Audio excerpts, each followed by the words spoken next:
Wa an Abi Hurairah radhiyallahu ta'ala anhu, hadis ini diriwayatkan oleh Imam Abi Hurairah radhiyallahu ta'ala anhu, salah satu sahabat Nabi yang amat dekat dengan Nabi. Beliau adalah min ashabi as-suffati, termasuk orang fakir yang sangat-sangat fakir, mendekat kepada Nabi, ditempatkan tempat di samping masjidnya Nabi. Dari itulah beliau bisa belajar banyak dari Rasulullah sallallahu alaihi wasallam, sehingga beliau termasuk minal mukthirina fi riwayatil ahadithi, termasuk sahabat Nabi yang paling banyak meriwayatkan hadis-hadis Nabi sallallahu alaihi wasallam. Oleh sebab itu musuh-musuh Allah ingin menghancurkan Islam pun kadang dengan cara seperti ini, menfitnah Imam Abu Hurairah. Maka kalau di lapangan kita mendengar cerita tentang Abu Hurairah yang dihina dan diolok, pasti itu dari musuh Islam, biarpun dia pakai label Islam.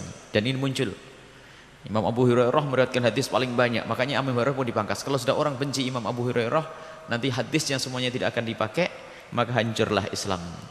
Ada ini sekelompok. Hati-hati, kalau ada orang mencaci Abu Hurairah, langsung buku itu dirobek saja, karena pasti ini akan menjerumuskan. Biarpun katanya ditulis oleh seorang alim, dan itu alim palsu. Imam Abu Hurairah paling banyaknya perawi hadis, termasuk Sayyidat Aisyah radhiyallahu taala anha, Sayyidina Abdullah bin Umar. Qala, beliau berkata, qala Rasulullah sallallahu alaihi wasallam, Rasulullah sallallahu alaihi wasallam bersabda, idza da'a ar-rajulu imra'atahu, jika ada seorang laki-laki mengajak istrinya, ila firashihi, ke atas ranjangnya, fa'abat, lalu sang wanita tersebut keenggan, ogah-ogahan, fabata ghadbana, kemudian sang suami itu bermalam dalam keadaan menyimpan amarah. Sebab amarah tidak selalu ada di wajah, karena terlalu seremnya sang istri, kadang amarah itu disimpan di dalam hati. Amarah, fabata ghadbana, sehingga menyimpan amarah di dalam hatinya. La'anathal malaikatu, maka malaikat akan mengutuknya. Hatta tusbiha, sampai subuh tiba.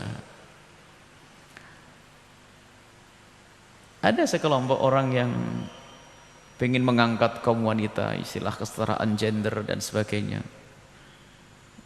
melecehkan hadis Nabi ini. Apaan urusan begitu aja bawa-bawa malaikat? Saya pernah dengar nih, innalillah.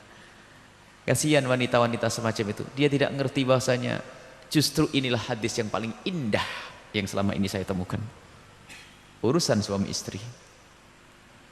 Kalau orang faham makna ini, cuman karena dia sudah dungu, otaknya sudah keracunan, hadis ini katanya dikit-dikit malaikat. Coba wanita diajak kemana ini? Bukan diajak untuk nyangkul di tengah pasar, bukan diajak ke tengah sawah, bukan diajak di bawah terik matahari di atas di lapangan. Akan tapi seorang wanita diajak suaminya ke atas ranjang. Adakah lebih indah dari ini dalam kehidupan suami istri?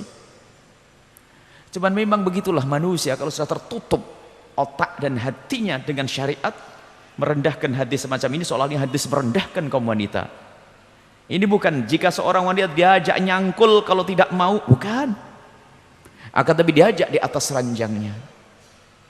Kadang saya heran baca, kami heran baca ini buku-buku yang katanya orang sampai mengkritiki, berani seenaknya mengkritiki kitab-kitab orang terdahulu. Ini kok memihak kaum laki-laki dan sebagainya ini. Kaum laki-laki ada bab lain lagi, cari nafkah, ayo. Beratan mana? Suami suruh bawah terik matahari, cari duit sana tuh suami. Istri disuruh mana? Di atas ranjang. Makanya hati-hati dengan seruan yang ingin mengangkat kesetaraan gender dan sebagainya, itu menjerumuskan. Hadis-hadis semacam ini seolah-olah ini mau diapain perempuan, mau ditempelengin begitu, bukan. Diajak bermesraan saat yang paling indah, sampai diancam. Karena apa? Jangan sampai keindahan itu terlewatkan. Kemudian di besok malam hari, karena umumnya suami adalah akan tidur di malam hari, biarpun di siang hari juga sama kasusnya. Ghadbana, seorang suami marah. Yang tidak pernah menjadi laki-laki tidak pernah sadar makna ini. Tapi kaum laki-laki faham. Ada sebagian wanita ini punya sifat, mohon maaf ini nasihat istimewa buat Anda para wanita ini. Biasanya wanita itu subhanallah ya. Dia bisa ngerjakan cekatan urusan dapur, urusan masak, tapi biasanya di saat urusan yang satu ini sering ogah-ogahan. Nyuci piringnya jadi lama-lama. Ada aja, ya, tidak tahu ini. Betul tidak ibu? Jangan pakai ngomong, jangan istri. Betul tidak ibu? Ragu-ragu ngomongnya. Masya Allah. Apa pengen hadisnya berubah? Jika diajak nyangkul suaminya, begitu. Sudah diberi yang paling indah ini. Apa yang menjadikan sebab tidak mau? Kecuali karena apa? Kurang kesadaran akan indahnya syariat Nabi Shallallahu Alaihi Wasallam. Ada pengecualian di saat seorang istri dalam keadaan sakit, suami haram untuk memaksanya. Ini dalam keadaan normal.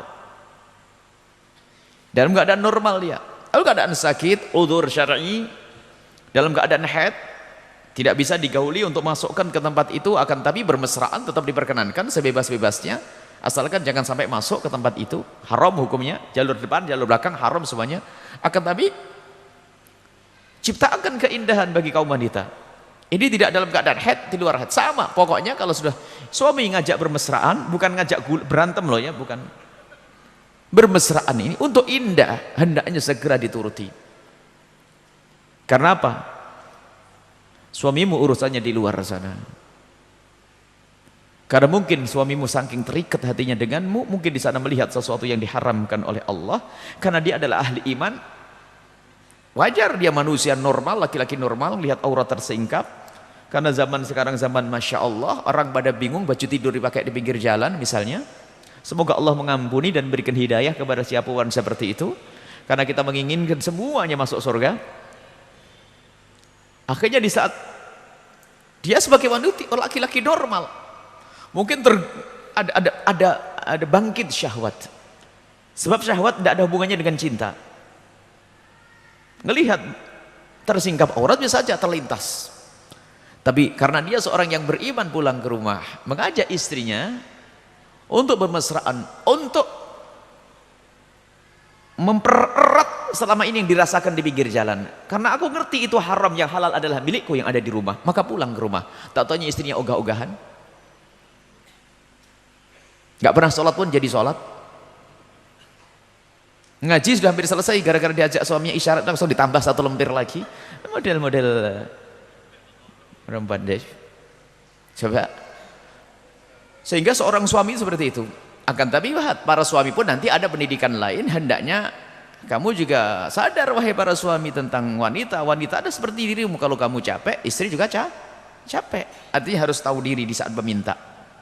Kapan waktunya? Nah ini. Dan itu pun seorang wanita yang haram menolak itu adalah saat seorang suami memang betul-betul memenuhi kewajibannya. Dan kami seru kepada semua wanita yang rindu kebahagiaan dalam rumah tangganya. Tidak harus di saat Anda melakukan hal yang satu ini, di saat Anda ada kemauan. Karena apa? Mohon maaf, wanita itu banyak sebab menjadikan dia itu tiba-tiba dingin menjelang haid. Ada sedikit kepikiran, itu sudah kayak tidak ada semangat untuk itu. Akan tapi Anda tidak boleh menuruti, itu adalah hawa nafsu. Berperan yang manis, yang semangat dengan suami, ini adalah sesuatu yang membanggakan bagi seorang suami. Terus bergairah di dalam melayani seorang suami. Sementara di balik ini semua ada pahala dan rahmat Allah Subhanahu wa taala. Jangan kalah dengan wanita yang semoga Allah berikan hidayah kepada mereka. Wanita yang menjual dirinya, melayani seorang laki-laki tidak pernah dikenalnya. Bahkan mungkin kadang ada jijik karena mungkin ada penyakit atau apa dan sebagainya. Tapi dia masih berperan mesra dengan harapan nanti agar datang lagi karena urusan materi. Bagaimana seorang wanita yang katanya muslimah, ahli ibadah, yang rindu pahala Allah, urusan pelayanan kepada suami masih berpikir. Suruh berpikir. Nah ini itu. Kemudian bagi para suami juga harus ada nasihat khusus. Jangan sampai kita memaksa juga sebagai seorang istri harus tahu diri kapan mengajak dan seterusnya. Kemudian di sini ada kesinambungan. Ini ada pendidikan khusus dalam hal ini. Tidak boleh egois orang suami. Kadang seorang istri ogah-ogahan juga karena lemahnya seorang suami di dalam berseni, dalam bercinta. Ini sendiri pendidikan dari Nabi SAW. Ada seorang suami yang mendatangi istrinya seperti kaityanil bahaimi, seperti binatang. Artinya apa? Kalau mau ya sudah selesai, tidak pernah berpikir kalau istrinya juga ingin untuk menemukan kepuasan dan seterusnya. Nabi marah dengan yang demikian ini. Bahkan Nabi mengatakan harus kau pikir utusan, memberi muqaddimah mudha'abah, bermesraan. Seperti halnya engkau ingin melihat dia lebih cantik, maka dia pun ingin melihat engkau berdandan. Seperti dan keindahan itu bisa, keindahan harus keindahan tidak hanya to the point di situ, akan tapi matanya pun juga ingin melihat pandangan indah, telinganya pun juga ingin dengar bisikan darimu yang mesra, kemudian hidungnya pun juga ingin mencium bau harum. Ini adalah keindahan yang harus dihadirkan. Kadang seorang suami itu sudah juga tidak pernah mikirkan yang demikian, to the point saja, pakai hadis ini tok mana-mana, hadis ini dia tidak pernah pikir pakai wangian teh, sikat gigi, sisiran kayak pakai, siap untuk semua suami. Ada keseimbangan dalam hal ini. Ini adalah kita bicara tentang yang halal, nggak usah malu di majelis besar sekalipun. Karena apa? Ada sebagian orang tidak pernah ngerti tentang ini. Seorang suami egois, menggauli istrinya setelah dia selesai tidak pernah pikir. Selesai sampai seorang istri sepanjang punya anak 5 pun hanya dikasih mandi besar, tidak pernah menemukan kebesaran dan indahnya berhubungan suami istri. Karena apa? Tidak mengerti berseni. Mungkin mintanya tidak tepat waktu. Sudah datangnya malam-malam, istri baru istirahat dibanguni, begitu bisanya. Tidak mengerti waktu. Tunda sampai esok pagi, bahkan mungkin itu saat yang paling indah, di saat seorang istri sudah istirahat, suami istirahat, mungkin saat itu lagi segar dia semuanya. Mungkin akan tapi jangan sampai kita ini menggunakan hadis ini untuk kepentingannya tanpa memperhatikan kepentingan istri. Ini juga sebuah kesalahan besar. Dan Nabi pandai seni bercinta. Nabi itu indah dalam bercinta, mengerti. Sisi lain adalah seorang suami harus tanggap. Seorang istri mungkin tidak seperti suami. Kalau suami mungkin karena begitu beratnya tantangan di luar, godaan, sehingga sering minta mengatakan ayo istriku. Tapi seorang istri mungkin ada rasa malu dalam hal yang semacam ini, sementara dia punya keinginan dan sebagainya. Dan sebetulnya untuk suami istri tidak perlu malu, tapi seorang suami harus tanggap tentang isyarat-isyarat. Biasanya tidur kok ketap-ketip itu paham, matanya kok melek, kemudian lihat sana, saya harus ngerti seorang suami. Juga tidak diperkenankan seorang suami egois. Kalau sudah tidak ya sudah tidak. Apa pendidikan Nabi itu? Keseimbangan di sini, saling memperhatikan. Cuma ini hadis kan kebetulan perempuan yang diminta. Di situ ada riwayat lagi tentang seorang laki-laki. Wa asyiruna bil ma'ruf, itu hendaknya kita bergaul dengan wanita yang dengan cara yang bagus dalam segalanya. Mulai sapaan dan seterusnya. Baik, ini adalah satu riwayat dari Nabi SAW yang sangat indah kalau orang faham. Akan tapi lihat bagi orang-orang yang hatinya sudah kotor, menganggap ini hadis adalah hadis